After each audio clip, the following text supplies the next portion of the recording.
दोस्तों, मैं थक हार कर काम से घर वापस जा रहा था। रास्ते में शीशे बंद होते हुए भी ना जाने कहां से ठंडी ठंडी हवा अंदर आ रही थी। मैं उस सुराग को ढूंढने की कोशिश करने लगा, पर नाकामयाब रहा।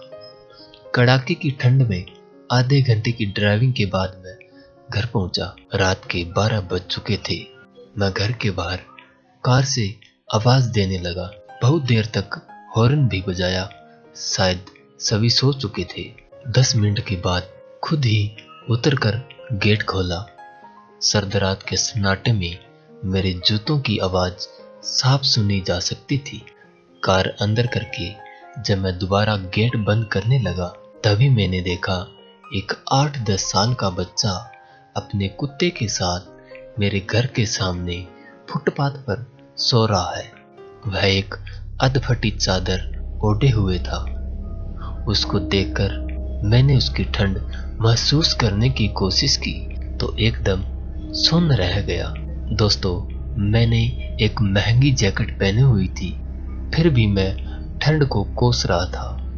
और वो बेचारा बच्चा, उसके बारे में मैं सोच ही रहा था कि इतने में वो कुत्ता बच्चे की चादर छोड़ मेरी गाड़ी के नीचे आकर सो गया। मेरी कार का इंजन गर्म था। शायद उसकी गर्माहट कुत्ते को सुकून दे रही थी। फिर मैंने कुत्ते को भगाने की बजाय उसे वहीं सोने दिया और बिना अधिक आहट किए पीछे का ताला खोलकर घर में घुस गया। सब के सब सोए हुए थे। मैं चुपचाप अपने कमरे में चला गया।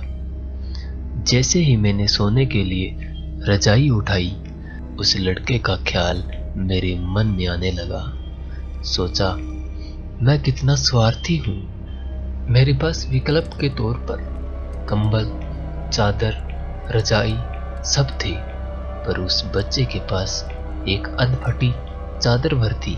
फिर भी वो बच्चा उस अधफटी चादर को भी कुत्ते के साथ बांट कर सो रहा था और मुझे घर में फालतू पड़ी कंबल और चादर भी किसी को देना गवारा नहीं था।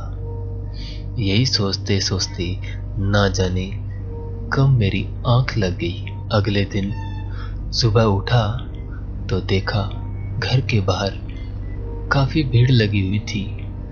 बाहर निकला तो किसी को बोलते हुए सुना, अरे वो चाय बेचने वाला सोनू कल रात ठंड से मर गया।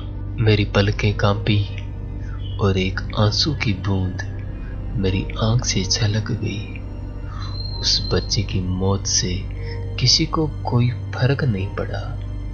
बस वो कुत्ता अपने नन्हे दोस्त के बगल में गुमसुम बैठा था, मानो उसे उठाने की कोशिश कर रहा हो। दोस्तों, यह कहानी सिर्फ एक कहानी नहीं, ये आज के इंसान की सच्चाई है। मानव से अगर मानवता चली जाए तो वो मानव नहीं दानव बन जाता है। और शायद हमसे ज्यादातर लोग दानव बन चुके हैं। हम अपने लिए पैदा होते हैं, अपने लिए जीते हैं और अपने लिए ही मर जाते हैं। यह भी कोई जीना हुआ।